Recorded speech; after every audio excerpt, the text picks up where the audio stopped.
समस्त नमस्कार केमती अच्छा समस्ते आशा कर बहुत भल थे ए चेहरा को तो मन रखि थे जेहेतु टिके टाइम शेड्यूल रे बिजी रोचु आम टीम तो से वीडियो वगैरह फिल्म वगैरह आसु नथिला किंतु आज मु प्रॉमिस करछि आपण मानकु जो फिल्म मोर पेंडिंग रहि जाइथिला जोटा कि आपण माने ट्रेलर देखिथिले टीजर देखिथिले किंतु फिल्म देखि नथिले आज आमे से सब आरंभ करिवा गोटे ऑडियो बुक हिसाब रे तो आमर प्रथम ऑडियो बुक आमे आरंभ करिवा जो चलचित्र के थिला 4 जोटा कि आमे रिलीज करि पार नथलु किछि प्रॉब्लम थिला तो सेही कहानीटा हला आपण माने देखिथिबे विक्रम नामक एक चलचित्र आमर आस्तिला बहुत भलो रेस्पॉन्स थिला ओरिजिनली 4 जण सांग 4 अर्थ कोन 4 जण सांग तो 4 जनकर नाम किए किए सब अच्छी लीड कैरेक्टर मु आपण मानकु कहि दोछि तो प्रथम नाम हला मु निजे केडी आपण माने मते तो देखिचंती आगर फिल्म रे भी देखिथिबे तो मु तापर नेक्स्ट थिला पिनाकी दास जे कि विक्रम फिल्म रे भी थिला आ ए फिल्म रे भी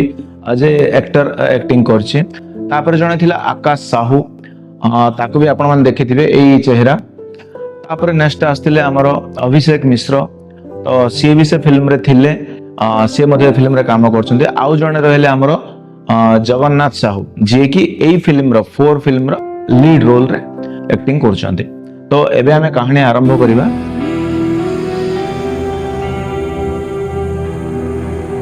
तो विक्रम रो सक्सेस परे केडी प्रोडक्शन टीम निज घर को माने जो निज रूम जेहेतु से माने गोटे रूम नै रुहंती तो से निज रूम को जानते निज रूम को गला बेले सेठी जगा नामक कैरेक्टर जे जगन्नाथ साहू जे कि से फिल्म रे इंक्लूड नथिला विक्रम फिल्म रे इंक्लूड नथिला से मानन को देखे बहुत खुशी हुए जेहेतु विक्रम फिल्म भी सी देखिथिला सी भी फिल्म देखि कि बहुत एंजॉय करथला से मानन को कहे भाई माने फिल्म बहुत बढ़िया हेछि तो गोटे पार्टी रो आयोजन करो बोली कहे सी तो माने मध्य हां ठीक अछि आज जेहेतु हमें एते दिन परे शूटिंग रो आसिले आज गोटे पार्टी रो अरेंजमेंट करिवा तो से सब कथा कहि कि से माने रूम को जानती फ्रेश फ्रेश हुंती फ्रेश हला परे से मानकर जतले इवनिंग हुए निज बाइक फाइक धरि कि से माने गोटे ढाबा होटल फोटल जाई कि पार्टी एंजॉय करंती एंजॉय कला भितरे कोन हिची से माने प्लान करंती सेही होटल रे ही जे हमें नेक्स्ट फिल्म हमर कोन रहइबो सेती भितरे से माने कंफ्यूज रे रुहंती स्क्रिप्टिंग करबा जहां भी करबा तो एबे तो पार्टीटा को एंजॉय करबा ए सब जिंस कहि कि से माने निज घर को रिटर्न हे जानते रिटर्न होबा समय रे कोन हुए हठात से मानकर गाड़ी जाय गोटे ट्रक रे धक्का दे तो सेठी गोटे एक्सीडेंट हे जाय तो एतिकी समय भितरे जे जगन्नाथ नाम जे कैरेक्टर अछि से उठे देखिला बेलको समस्त तळे पड़ी थांती तो देखि कि पूरा टेंशन हे जाय गां लोकन को डाके टिके हेल्प करिवा को कहे तो गां लोक मध्य सहाय्य करंती नेक्स्ट दिन पुणी सकाळु से माने निज निज घर को जानती घरे तापरे बसतांती जे जारो टिके लाइट इंजुरी तो हेतिला जेहेतु से माने घरे बसतांती एतिकी समय भितरे जगन्नाथ जे अछि फिल्म रो लीड रोल ताकू तार भाई रो कॉल आस्थे आउ ता भाई ताको पचार थाए केमती अछु कोन तार बड़ भाई जेहेतु हठात गोटे मेल आसे से मेल रे लिखा जाय थाए जे तम फिल्म जेहेतु विक्रम बहुत भलो रेस्पॉन्ड करछि एवं फिल्म ता बहुत भलो हेछि तो तम फिल्म फेस्टिवल रे नॉमिनेशन हेछि तो सेठी जो नंबर दिया जाय थाए से माने कोन करंती सेही नंबर को कॉल करंती तो नंबर को कॉल करबा समय रे कोन हुए हठात जने लेडीज टे सेही फोन रे पिकअप करंती कॉल तो केडी कहे मैडम मु केडी प्रोडक्शन फिल्म्स रो कहउथली आउ हमको गोटे मेल आस्तिला एमती जे आपन फिल्म नॉमिनेशन हेछि आ जदि आपण जितु चंती ताहले आपण को 5 लाख रो विनिंग प्राइज अछि जे मैडम थांती से कोनती जेहेतु आपण फिल्म बहुत भलो रेस्पॉन्ड करछि आपण फिल्म मध्य नॉमिनेशन हेछि तो सेथि पय बोले आपण मानको को एई मेलटा जाइथिला तो आपण मानको भली आ 2-4टा फिल्म को मध्य जाइछि तो आपण माने टॉप 3 रे अछंती आउ आपण माने निश्चय 2-4 दिन परे आपण मानको कॉल करबी जो डेट टा फाइनल हबो से डेट रे आपण आसी पुणी हमको कांटेक्ट करिवे जदि आपण माने जितु चंती तो निहाते आपनकर प्राइस नहीं कि जिवे तो माने बहुत खुशी हे जानती बहुत खुशी हला परे निज निज भितरे पुणी सेलिब्रेशन करंती पुणी कहंती जा हो हमें केडी प्रोडक्शन रे विक्रम फिल्म दा करके बहुत भलो अचीवमेंट गोटे पाई गले नेक्स्ट हमें जो भी फिल्म करबा हमें भलो फिल्म करिया जदि हमें प्राइस पाई जाय थाए तो हम पाखरे गोटे भलो बजेट थिबो तो सेही बजेट रे हमें आराम रे गोटे बहुत ह्यूज अमाउंट रो गोटे भलो प्रोडक्शन वैल्यू रो फिल्म गोटे करिवा तो एमिति रे 2 दिन बीती जाए तो गोटे अननोन नंबर पुणी तांको कॉल आसे तो से मैडम कॉल करथांती तो से मैडम कहती एटा मोर पर्सनल नंबरटा आउ जेहेतु ऑफिशियल नंबर मु आपण मानु कॉल करि परिबिनी किंतु मु आपण गोटे कथा कहया पे फोन करथि तो एठी केडी कहे हाँ मैडम कहतु किसी असुविधा नहीं कौन कहतु तो से मैडम कहते आपण मैंने तो जानते आजिकल सब जिन पैसार खेल तो केडी कहे कौन मैडम मुझे बुझीपारे तो से मैडम कहते सर आपण भाई आहरी 4-5टा फिल्म नॉमिनेशन आपण मान गोटे एश्योरिटी दूसरी जदि आपण 2 लाख ऑफ अमाउंट जदि मो अरेंज कर दियंती बा आम टीम अरेंज कर दियंती तो आपण माने ही फर्स्ट प्राइज पाइबे आउ फिल्म भी पाइबे किंतु एटा गोटे पर्सनल कथा आउ जी एग्री होची सी आसी परिबो नहले आपण आसी मधो किछि लाभ नाही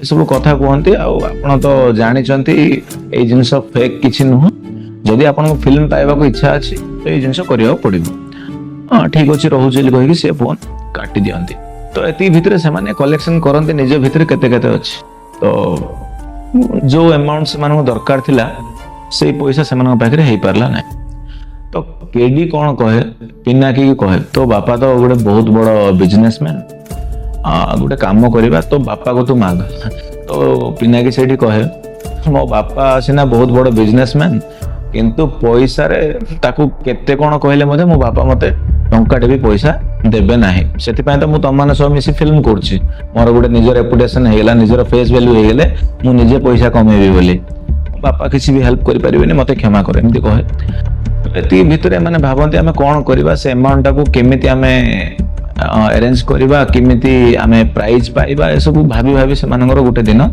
चली जाए ए गोटे दिन गला परे ता 3 जण बसी कथा होथांती ताका मन रे गोटे आइडिया आसे केडी कहे आ गोटे काम करबा आमे पिनाकी को नहीं आम निज रूम रे ही ताको गोटे किडनैप करिवार भेष दे दबा ता बापा को व्हाट्सएप रे फोटो पठे दबा पठे देला परे ता बापा देखियो आ जेहेतु गोटे बोली पुओ ऑब्वियसली से पैसाटा हमको दे दबो तो आमे एथि पई हमको किसी अलग सिम दरकार किसी अनऑथराइज्ड लोकेशन दरकार जोठी के आमे फोटो उठेई की हम बापा को पिंग करबा तो पिनाकी की भी एक कथा सब कहंती तो पिनाकी मध्य हाँ नाई भितर राजी हुए हाँ ठीक अच्छे तुम मैंने जहाँ कहल जदि आम फिल्म पे सैक्रिफाइस मत कर मु एग्री तो एमाने नेक्स्ट दिन प्लान करवा आरंभ करते आ पिनाकी को नहीं गोटे अनऑथराइज्ड जगार जमती जन को किडनैप कला बेले करा जाए तापरे तार फोटो बापा को फॉरवर्ड करते फोटो फॉरवर्ड कला परे से माने पिनाकी रो बापा को फोन करते आ किडनैपिंग विषय रे कहते प्रथमे से माने नहीं निज पुओ को बारंबार कॉल करे फोन लागे नहीं पिनाकी रो बापा सेतोले टिके टेंशन हो जाए फोन जेहेतु पुओर लागुनी तो सी पुणी से नंबर को फोन करे तो कहे आपण माने कोन चाहउछंती तो एमाने कहंती जदि 5 लाख टंका हमको न दबु तो पुओ को हमें मारि दबु आ पुलिस को कहिबार भूल केबे भी करिवनु ये सब कथा कहती बापा ठीक अच्छे बोली कहीकि तो लोकेशन पचारे टाइम पचारे तापरे एमाने खुशी हो जाते जहा हो आम पैसा हमको मिल जीवो खूब शीघ्र आउ पैसा पाइगला परे आमे भुवनेश्वर जीवा आम प्राइज अमाउंट आनिबा हमर जो फिल्म मिलबा हमको सेटा पाइबा सब ही खुशी हो जाते पिना के मधे बहुत खुशी हो जाए तो एति समय भितर एमाने प्लान करंती किए लोकेशन को जाएगी पैसा आनिबो तो सही समय रे देखंती जगन्नाथ जे कैरेक्टर थिला से ता भाई सहित बिजी अछि तो एठी समस्त टिके विरक्त हो जांती आ जगन्नाथ को कहंती तू बारंबार आज सकाळ हमें देखुछु तू फोन रे तो भाई संग बिजी अछु तू आम प्लान रे तू इंक्लूड अछु ना नहीं तो जगन्नाथ सेठी कहे मु किछि जानिनी तमे चोरी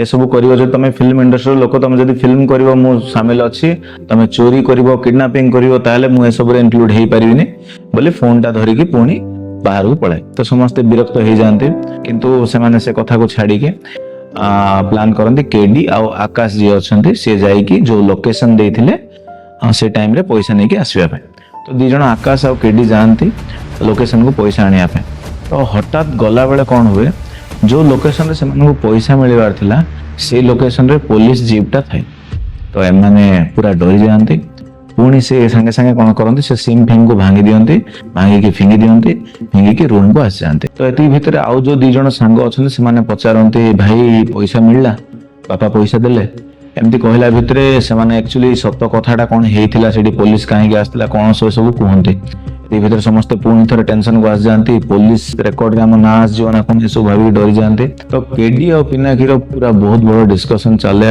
आर्गुमेंट्स चले केडी ता बापा को बहुत सारा गाली दे दिए ता करे तो सी पूरा रागी जाए रागी कौन करे केडी को मारिया ऊपर आसे तो କେଡି ରାଗି ଯାଇ କ'ଣ କରେ ତାକୁ ଧକ୍କା ଦେଇଦିଏ। ଧକ୍କା ଦେଲା ପରେ ହଠାତ୍ ସେମାନେ ଦେଖନ୍ତି ପିନାକିର ମୁଣ୍ଡ ଯାଇ ତଳେ ବାଜିଛି ଏବଂ ପୁରା ରୁମ୍ ସାରା ବ୍ଲଡ୍ ହେଇଯାଇଛି। ସେମାନେ ତାକୁ ଉଠେଇବାକୁ ଯାଆନ୍ତି। ଉଠେଇବାକୁ ଗଲା ପରେ ଦେଖନ୍ତି ପିନାକି ଆଉ ଏ ଦୁନିଆରେ ନାହିଁ। ତ ଏମାନେ ପୁରା ବହୁତ ଟେନସନ ହେଇଯାଆନ୍ତି। ଗୋଟେ ଟେନସନର ମାହୋଲ କ୍ରିଏଟ ହେଇଯାଏ। ସମସ୍ତେ କେଡିକୁ ଗାଳି କରିବାରେ ବ୍ୟସ୍ତ ଥାନ୍ତି। ତୋ ଲାଗି ବୋଲି ଗୋଟେ ଜୀବନ ଚାଲିଗଲା। ତାପରେ ଯେହେତୁ ଏତେ ବଡ଼ ଜୀବନଟା ଚାଲିଗଲା, ତାଙ୍କର ସାଙ୍ଗର ଜୀବନଟା ଚାଲିଗଲା, ସେମାନେ ନେଇକି ସେଟାକୁ ପୋତିବାର ବ୍ୟବସ୍ଥା କରନ୍ତି। ତ ତାଙ୍କର ଗୋଟେ ଲକ୍ ରୁମ୍ରେ ସେମାନେ ନେଇ ସେ ଡେଡ୍ ବଡିଟା ପକେଇ ଦିଅନ୍ତି।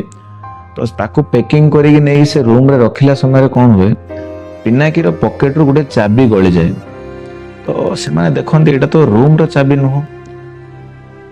ସେ ଜାଗାରୁ ସେମାନେ ଚାଲି ଆସନ୍ତି।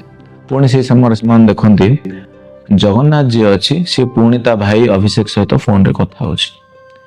ତ ଏମାନେ ପୁଣି ତା ଉପରେ ରାଗି ଯାଆନ୍ତି। ତୁ ଏତେ ବଡ଼ ସାଙ୍ଗଟା ଆମର ଡେଥ୍ ହେଇଗଲା, ତୋତେ କିଛି ଟେନସନ ନାହିଁ, ତୋ ଭାଇ ସହ ତୁ କଥା ହଉଛୁ। ଏମିତି ହେଲା ପରେ ସିଏ ମଧ୍ୟ ଟେନସନରେ ଫୋନ୍ କାଟିଦିଏ। ତ ଏତିକି ସମୟରେ ସେମାନେ ନିଜ ଲଞ୍ଚର ତૈୟାରୀ କରନ୍ତି, ଖାଇବାକୁ ବସନ୍ତି। ଖାଇବାକୁ ବସିଲା ବେଳେ ହଠାତ୍ କେଡି ସେ ଚାବିଟାକୁ ଧରିକି ବସିଥାଏ। ତ ସମସ୍ତେ ପଚାରନ୍ତି କ'ଣ ଏ ଚାବିଟା କାହିଁକି ଧରିକି ବସଛୁ? ତ ସେତେବେଳେ କେଡି କହେ ଆଉ ପିନାକି ତ ଚାଲିଗଲା, କିନ୍ତୁ ଆମର ବଞ୍ଚିବାର ରାସ୍ତା ଖୋଲି ଦେଇଗଲା। ସମସ୍ତେ ଟିକେ କନଫ୍ୟୁଜ ହେଇଯାଆନ୍ତି। ସମସ୍ତେ କହନ୍ତି ପିନାକି ତ ତୋ ହାତରେ ମରିଗଲା, ତୁ ପୁଣି କ'ଣ କହୁଛୁ ଏସବୁ କଥା? ଏତିକିବେଳେ ସେ କହେ ଏଇ ଚାବିଟା ଦେଖ, ଏଇ ଚାବି ହଉଛି ଆମ ଜୀବନର ମୂଳ। ଏଇ ଚାବି ଦ୍ୱାରା ଆମେ ସବୁ କିଛି କରିପାରିବା। ତ ସେମାନେ ଟିକେ ଟେନସନ ହେଇଯାନ୍ତି, ପଚାରନ୍ତି କ'ଣ ଆକ୍ଚୁଆଲି ଚାବି? ତ କେଡି କହେ ଏଇ ଚାବିଟା ତ ଆମ ରୁମ୍ର ନୁହଁ କି ବାଇକ୍ର ନୁହଁ, ଏଇ ଚାବି ହଉଛି ପିନାକିର ଘରର। ତ ତମେ ସମସ୍ତେ ତ ଜାଣିଛ ପିନାକିର ବାପା ଗୋଟେ ବିଜନେସମ୍ୟାନ୍। ସିଏ ସକାଳ 10ଟାରୁ 4ଟା ଯାଏଁ ଘରେ ନଥାନ୍ତି ବା କେହି ବି ନଥାନ୍ତି। ତ ଆମମାନେ ଗୋଟେ ପ୍ଲାନ୍ କରିବା, ତାଙ୍କ ଘରକୁ ଯିବା, ଏଇ ଚାବିରେ ଆରାମରେ ତାଙ୍କ ଘର ଲକ୍ ଖୋଲିଦେଇ, ତାଙ୍କ ଗଡରେଜ ଖୋଲିଦେଇ, ଯେତିକି ପଇସା ଆମକୁ ଦରକାର ସେ ପଇସା ନେଇକି ଆମେ ଚାଲିଯିବା ଭୁବନେଶ୍ୱର। କେହି ବି ଜାଣିବେନି, ଆମ ସିମ୍ ବି ହଜିଗଲା, ପିନାକି ବି ଏ ଦୁନିଆରେ ନାହିଁ, ତ କେହି ବି ଜାଣିବେନି। ତ ପୁଣି ସମସ୍ତେ ଟେନସନ ହେଇଯାଆନ୍ତି, ଏସବୁ କ'ଣ ଫାଲତୁ କଥା କହୁଛୁ, ଏସବୁ କ'ଣ ଭଲ? ଜଣେ ସାଙ୍ଗ ଆମର ଚାଲିଗଲା ପରେ ଏସବୁ କ'ଣ କହୁଛୁ, ଭଲ ନୁହଁ, ଏସବୁ କହିକି ତାକୁ ବୁଝାନ୍ତି। କିନ୍ତୁ ସିଏ ଶୁଣେନି, ସେମାନଙ୍କୁ ତା ବଦଳରେ ଆପ୍ରୋଚ୍ କରିଦିଏ। ତ ଏମାନେ ପ୍ଲାନ୍ କରିକି ଯାଆନ୍ତି ପିନାକିର ଘରକୁ। ଗଡରେଜ ଭାଙ୍ଗି ଯେତିକି ଟଙ୍କା ଦରକାର ଥିଲା ସବୁ ନେଇ ଚାଲିଯାଆନ୍ତି। ହଠାତ୍ ନବା ସମୟରେ ପିନାକିର ବାପା ଆସିଯାଏ ଆଉ ପଚାରେ ଆରେ ତମେ ତ ପିନାକିର ସାଙ୍ଗ, ତମେମାନେ କ'ଣ କରୁଛ ଏଠି? ତ ସେମାନେ ତାକୁ ବୁଝାଇବାକୁ ଚେଷ୍ଟା କରନ୍ତି। ହଠାତ୍ ଦେଖେ ପିନାକିର ବାପା ଯେ ତା ଗଡରେଜ ଭାଙ୍ଗି ଯାଇଛି ଆଉ ସେଠି ଯାହା ପଇସା ଥିଲା ସେମାନେ ସବୁ ନେଇଯାଆନ୍ତି। ତ ପୋଲିସକୁ ସିଏ ଫୋନ କରିବାକୁ ଲାଗେ, ହଠାତ୍ ରାଗିକି ପୁରା ଫୋନ କରିବାକୁ ଲାଗେ। ତ କେଡି ସେଠି ରାଗିକି ଯାଏ, ଗୋଟେ ଗାମୁଛା ନେଇକି ଆସେ, ତା ବେକରେ ଦେଇକି ପୁରା ତାକୁ ତଳେ ପକେଇ ପୁରା ମାରିଦିଏ। ତ ସେମାନେ ସେ ଜାଗା ଛାଡ଼ି ଚାଲିଯାଆନ୍ତି। ଗଲା ପରେ ଦେଖନ୍ତି ଜଗନ୍ନାଥ ପୁଣି ତା ଭାଇ ସହିତ ଫୋନରେ କଥା ହଉଥାଏ। ତ ଏମାନେ ଦେଖି ଟିକେ ଟେନସନ ହେଇଯାଆନ୍ତି। ଏଠି ଆକାଶ ମଧ୍ୟ ଏବେ ଜଗନ୍ନାଥକୁ ଗାଳି ଦିଏ ଯେ ଏ ଟଙ୍କା ଚକ୍କରରେ ପିନାକି ଚାଲିଗଲା, ପିନାକିର ବାପା ବି ଚାଲିଗଲା, ଆଉ ସେଠି କ'ଣ କ'ଣ ସବୁ କାହାଣୀ ଘଟିଥିଲା ସିଏ ସବୁ କହେ। ତ ଜଗନ୍ନାଥ ମଧ୍ୟ ଶୁଣିକି ଟିକେ ଟେନସନ ହେଇଯାଏ। ତ ସେମାନେ କୁହନ୍ତି ଛାଡ଼, ଯାହା ହେଲା ହେଲା, ଏଥର ଆମେ ନୂଆ ଜୀବନ ଆରମ୍ଭ କରିବା, ଆଉ ଏ ଟଙ୍କା ଆମେ ସେ ମ୍ୟାଡ଼ାମକୁ ପଠାଇଦେବା, ଆଉ ଯାହା ପଇସା ଆମ ପାଖେ ବଳିଲା ଆମେ ରଖିବା, ଆଉ ଆମର ନୂଆ ଜୀବନ ଆରମ୍ଭ କରିବା। ତ ସେମାନେ କ'ଣ କରନ୍ତି, ସେମାନଙ୍କୁ ନେଇ ନିଜ ବ୍ୟାଙ୍କ ଆକାଉଣ୍ଟରେ ଆଡ୍ କରିଦିଅନ୍ତି।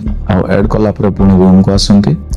ରୁମ୍କୁ ଆସି ସେଇ ମ୍ୟାଡ଼ାମକୁ ଫୋନ୍ କରନ୍ତି, ଆଉ ମ୍ୟାଡ଼ାମ ଆମର ପଇସାଟା ଆରେଞ୍ଜ ହେଇଗଲା, ଆମେ ଆପଣଙ୍କୁ ପଠେଇବୁ, କେମିତି ପଠେଇବୁ? ତ ସିଏ କ'ଣ କରନ୍ତି, ତାଙ୍କର ଆକାଉଣ୍ଟ ନମ୍ବର, QR କୋଡ୍ ସବୁ ଦେଇ ଦିଅନ୍ତି ଯେ ଆପଣ ଏଇ ଆକାଉଣ୍ଟ ଥ୍ରୋରେ ପଇସା ଆପଣ ପଠେଇ ଦିଅନ୍ତୁ।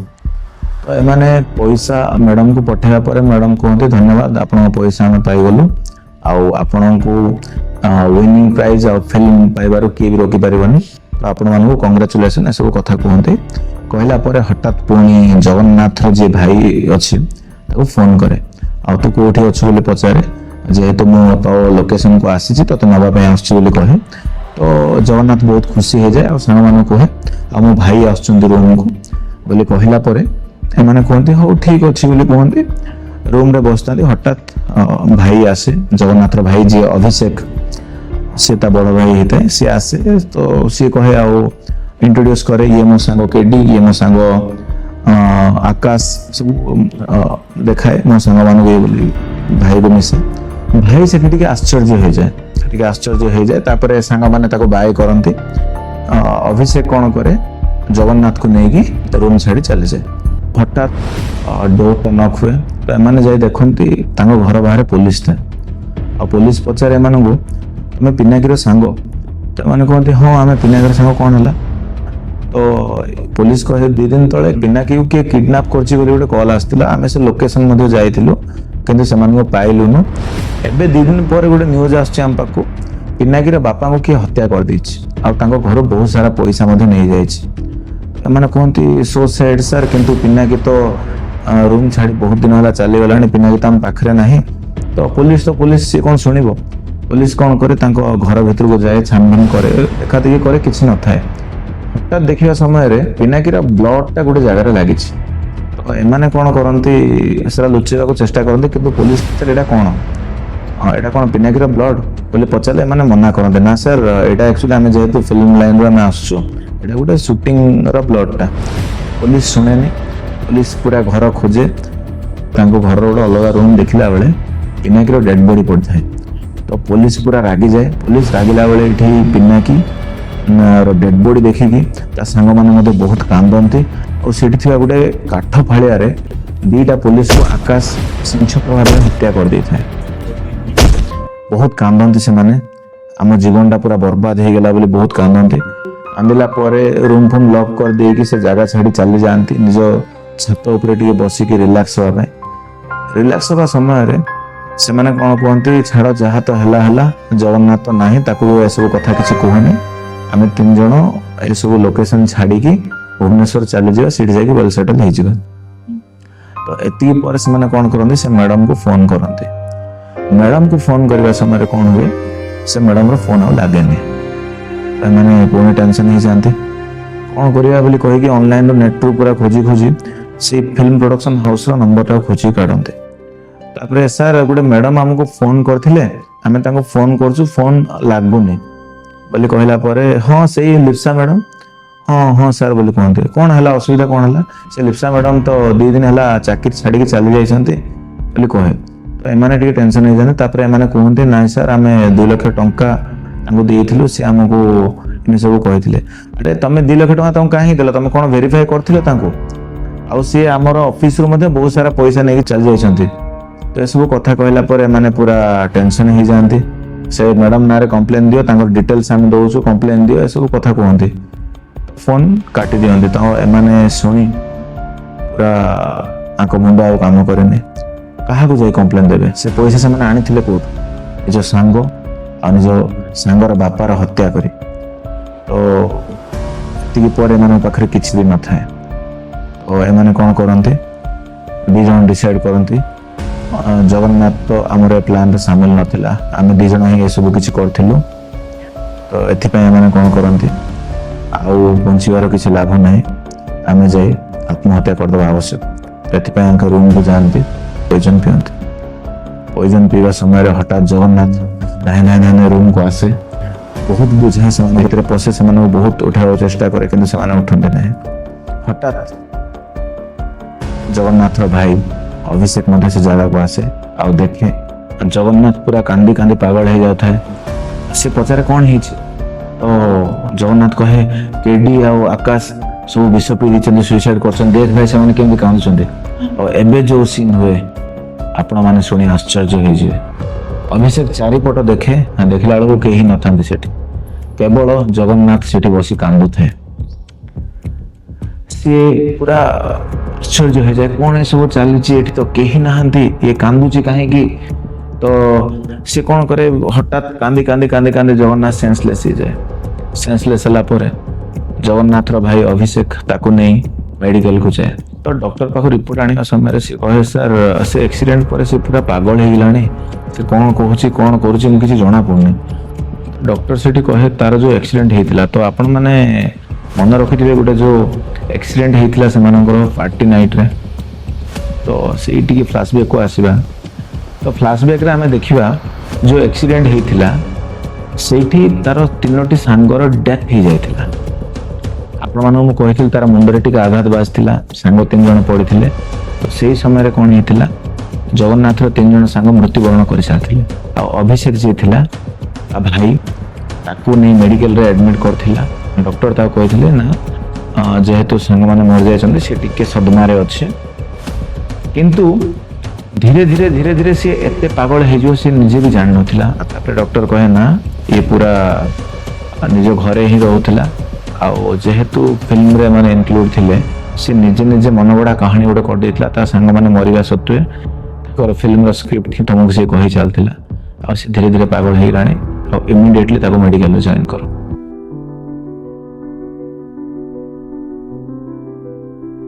ତ ଏଇଟା ଥିଲା ଆମର ପ୍ରଥମ କାହାଣୀ 4 ର, ଯୋଉଟା କି ଗୋଟେ ଅନରିଲିଜେଡ ମୁଭି, ଫିଲ୍ମ କମ୍ପ୍ଲିଟ ହେଇନଥିଲା, କିନ୍ତୁ ଆଜି ମୁଁ ଆପଣମାନଙ୍କୁ ଷ୍ଟୋରିଟା କହିଦେଲି, ଆପଣମାନେ ଶୁଣି ଜାଣିପାରୁଥିବେ। ଆଉ ଯଦି ଭିଡ଼ିଓଟା ଭଲ ଲାଗିଲା ଆପଣମାନେ କ'ଣ କରିବେ ନିଜେ ଜାଣିଛନ୍ତି। ଆଉ ମୁଁ କହିବାକୁ ବି ଚାହୁଁନି ଯେ ସବସ୍କ୍ରାଇବ, ଲାଇକ୍, ସେୟାର ସବୁ କରନ୍ତୁ ବୋଲି। ଯଦି ଆପଣମାନଙ୍କୁ ଭଲ ଲାଗିଲା ଆପଣମାନେ ନିଶ୍ଚୟ କରିବେ। ରହୁଛି, ନମସ୍କାର।